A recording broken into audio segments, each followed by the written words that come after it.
Dahil sa sunod-sunod na mga pag-ulan, ilang pagguho ang naitala sa ilang probinsya sa Luzon at Mindanao.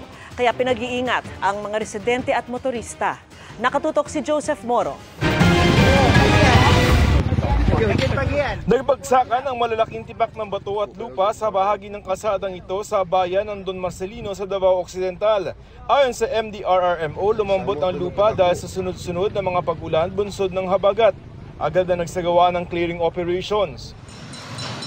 Habagat din ang dahilan ng pag-ulan sa bayan ng Samal sa Bataan at bayan ng Orion. Sa iba pang bahagi ng Luzon, localized thunderstorms ang nakaapekto gaya sa Vintar, Ilocos Norte kung saan nagka-rockslide. Walang nasugatan pero pinag-iingat pa rin ang mga motorista. May pagguho rin sa Banawe, Ifugao. Sa bahagi ng Cannon Road at sa bahagi ng Katlubong sa Bugyas, Benguet, nakataas ang blue alert status sa Cordillera Region at pinag-iingat ang mga residente sa banta ng pagguho ng lupa. Kaya po lagi nating pinapaalalahanan yung mga ka-aliens natin na maging maingat sa ating mga biyahe, sa ating mga kabahayan, sa ating mga komunidad. Mag-evacuate po tayo kung kinakailangan.